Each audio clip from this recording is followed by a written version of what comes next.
What's up, everybody? Thralls Metal here once again. I'm Necrotic. I'm Jammin. And we have an album review for you, and one that, well, despite it coming out November 1st, is perfect spooky season, Halloween weekend or week, whatever. Yeah. It's legit probably the perfect thing that could have come out this week. We're going over the debut album from Neon Nightmare, Faded Dream. This comes out again on the 1st of November, but I mean, it was streaming before Halloween, so this is 100% a Halloween release. This comes out on 20 Buck Spin. This band formed in maybe 2024? I don't know. Like, trying to find information on this band is a little difficult. At least on their Bandcamp says they're from Pittsburgh, Pennsylvania. I don't know if that's true. I assume this is their debut album. And, well, all right, at least on paper, until I actually listened to it, this was billed as like a one-man mystery project that is firmly in love with Typo Negative. But as we listen to this, I'm just going to go ahead and say it. I think this is Nate Garrett from Spirit Adrift. Yeah, it really wasn't like a Scooby-Doo mystery here. Like, as soon as I heard particular vocals on here, that and, you know, I've heard Nate talk about his love of Typo Negative. When we saw Spirit Adrift live, he was rocking a carnivore shirt, so some of this might have been like low-key telegraphed, but I'm reasonably sure this is Nate Garrett, and if it's not, this dude is a really, really good Nate Garrett imposter. I thought the same thing almost immediately. And yes, giant Typo vibes. You can't escape that. It might have been deliberate. Look at the album cover. I know, it's not green. That's the only thing on there that's not Typo Negative-ish. There are even references to Typo Negative stuff, like, I would like to say a heartfelt welcome back to the Benson Hoy's Lesbian Choir. Been a while since we heard from you. Hope things are all right. Hopefully there were some gigs in between. You didn't have to cut corners with scissors.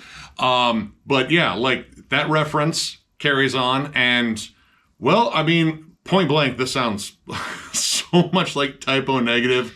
Like, this was a giant nostalgic trip. And it's pretty hard not to get nostalgic. Pretty much in the first riff that hits in Lost Silver, after you get big crooning vocals and dark pretty synths, and the crooning vocals, I mean, it sounds like Pete. Pretty much when that first riff hits, the production, the big lush synths and the melodies and the harmonies and the distorted bass, it doesn't sound like anything else. That first track in particular sounded like Anastasia off of Life is Killing Me, and, you know, kind of where it builds in with those synth melodies on top of the droning riffs, it does something very, very close to that, but like the entire atmosphere, the vibe, it's gothic, it's dreary, but it's lush and melodic.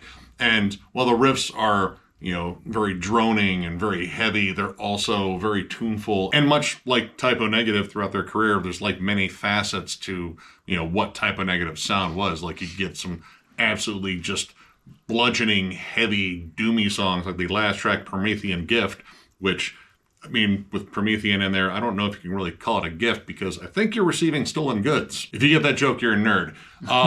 But also, like, you get those lush, beautiful, like, almost kind of like romanticized gothic melodies, like It's All Over for You, which, my God, that song is absolutely beautiful. And spot on again to what it's paying homage to. Like, seriously, you could sneak this song into a Typo Negative playlist and no one would be any the wiser. It would just be like, yeah, you know, this sounds like a, have I ever heard this song? How have I never heard this song? And you'd be like, you haven't.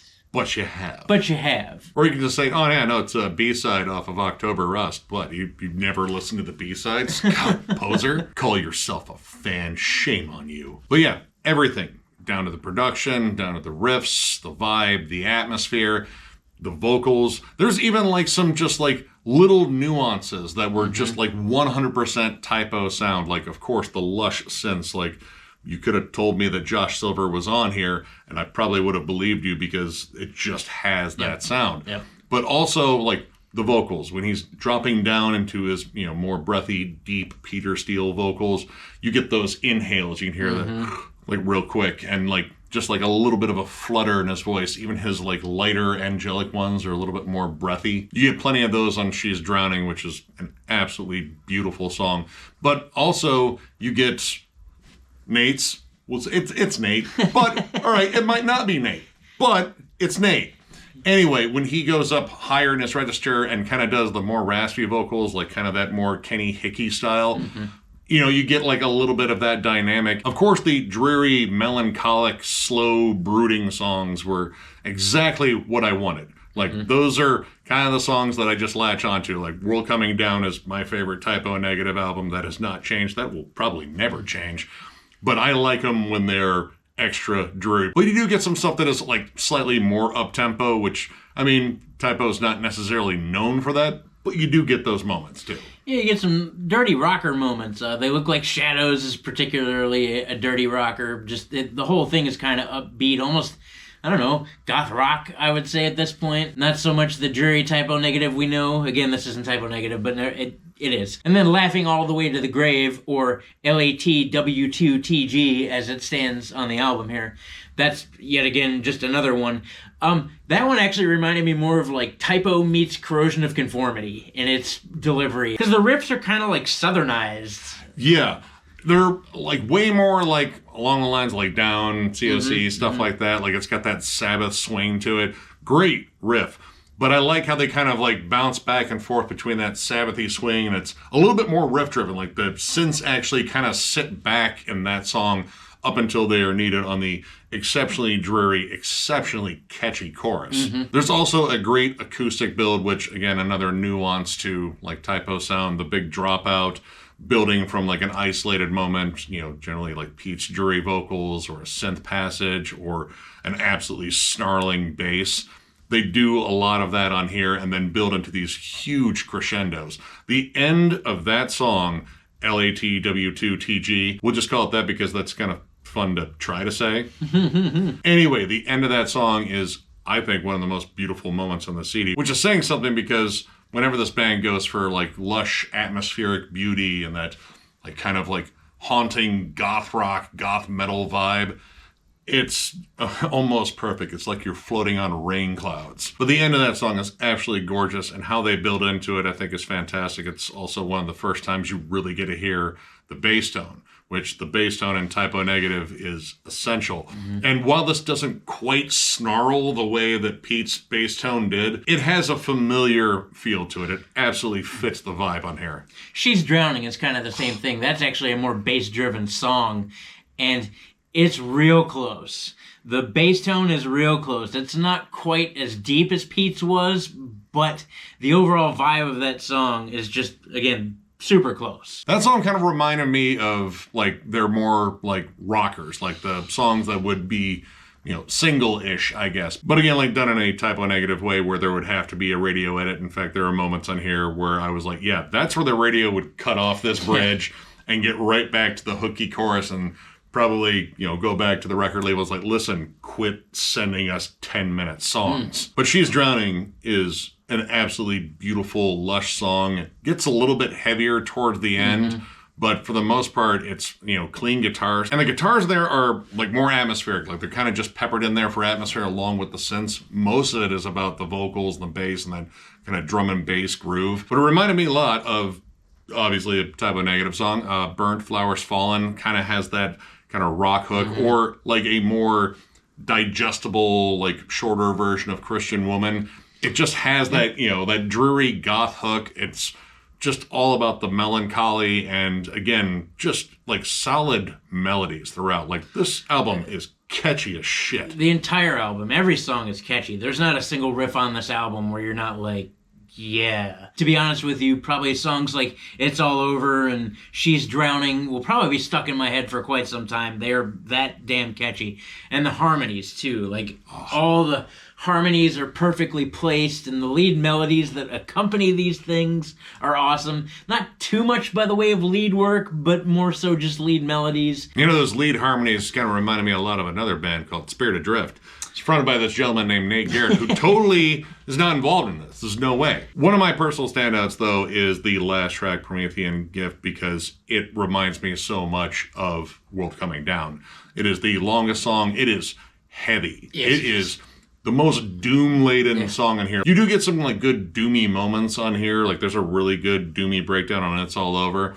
But this song is predominantly just heavy. The riffs bend and lurch. It leads you in with these big, droning, Sabbathy riffs. And there are great dynamics on here between like just probably the heaviest material on the album and some of the softest, most like isolated, subdued material. That kind of give and take. And it bookends those doomy riffs that it leads into. It's all about building a lot of tension and then releasing it in tears and misery.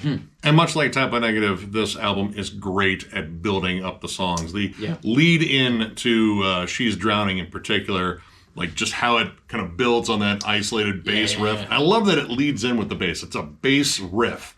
And then it gets in the drums, you get those floor tom accents. It's like the polar opposite of Paradise City, like where that one's kind of revving up. We're about to have a good time. This is Misery City. Get ready for tears. I swear this year has been like the year of goth rock and goth metal. Like there's just been a resurgence in that style.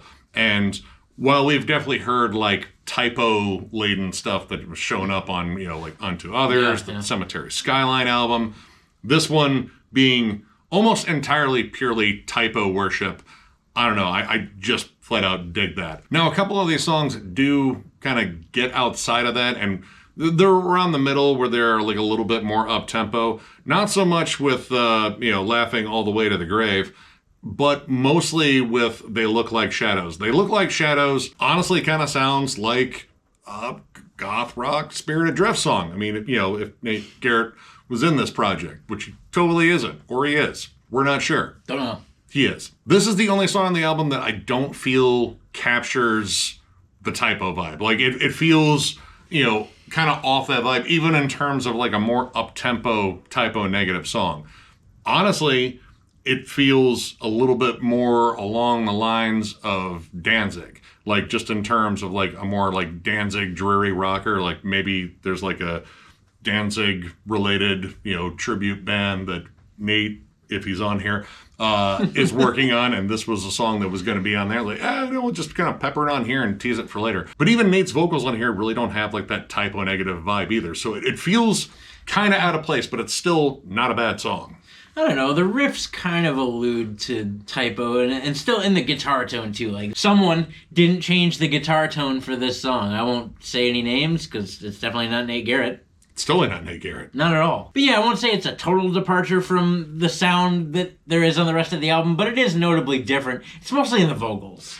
Yeah, I mean, again, he kind of goes back to his delivery in Spirited Drift. Again, if this is Nate Garrett, because we're totally not sure. It's But outside of that, I really don't have many complaints. If the mission statement on here was to sound like almost like a long-lost Type O Negative album, congratulations, you did it. This definitely sounds like that. Even the songs that I think are a little bit outside of that, there's still enough on there that it's like, well, I mean, that could kind of be a Type O Negative song. Like, it's still got like the very Kenny Hickey guitar sound, the synths, the snarling bass. Like, yeah, you targeted the nostalgic center of my brain and applied pressure. Yeah. And I dig it, because I feel like if I didn't dig it, I wouldn't dig Type O Negative, because there's almost no difference at points. Yeah.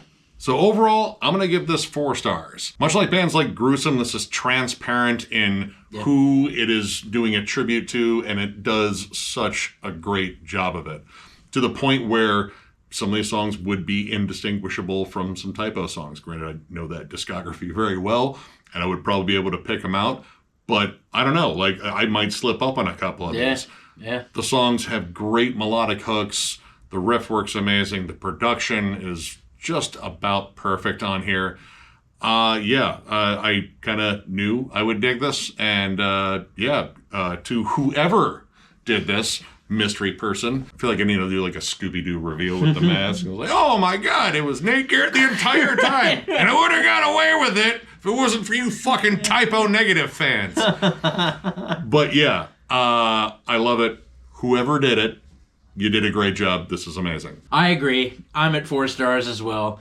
Someone did their homework. It is, again, inescapable as far as what this sounds like. If you're a Typo Negative fan, you're gonna love the shit out of this, because there are indeed some moments on this record where, say, if you were like drunk at a party and you were jamming it, I don't think you would know the difference. You just get up, spill your beer, like, oh my god, this is my song. Cry with me. It's catchy as hell. All the riffs are catchy. Again, the tone of this album and the production is, again, spot on to what it's emulating. There were so many times in this record when certain moments hit, like when they get into that big open doomy chord kind of breakdown and she's drowning. It was just like, oh, wow.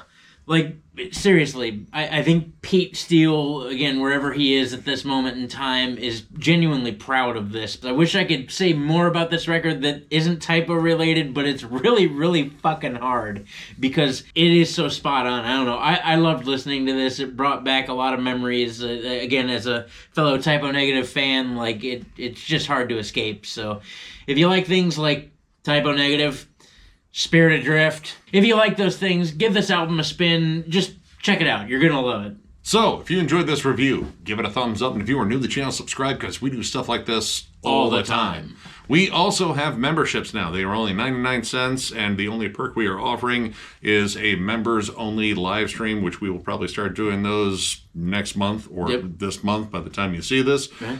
Releases will eventually slow down. There's still plenty to go over, but we do want to start in on those. We also have a booger troll because we're fucking idiots. But we plan on adding more booger trolls because the same reason. It's kind of our mascot now. We're stuck with him, and you guys seem to like him. But this is kind of our new way to directly support the channel. You know, StreamYard is raising their prices, and this kind of helps us pay for that. And we also still have our store, too, thrallsmetal.com, which is also linked down below, all our shirts and hats and such. So, yeah, if you want to help us out, thrallsmetal.com down below, and we also have the join button down there if you would like to become a member. Memberships, merch, album reviews, discography rankings, never-ending segments, Nick's never-ending collection updates, tons and tons of stuff Thralls Metal related. We keep it all going for you guys because we appreciate you. We appreciate the fact that you tune in and watch us day after day, and it doesn't make any sense to me. It really doesn't. I'm glad you're all here. I never thought this channel would be as big as it is, but you guys keep letting this thing grow, which is also insane. We appreciate you. Thank you. Yeah, you guys are absolutely awesome, and I'm toying with the idea of doing another giveaway for 20,000 subscribers, which we are about 750 away. Holy shit. Yeah, I know, it's pretty damn crazy. But yeah, I'm going to kind of tool with that idea, see what I have to give away, and yeah, thank you guys for every bit of support you guys have given us over the years. It's been an amazing run. Yeah. So, one more big thank you, because you're awesome, and we will catch you later.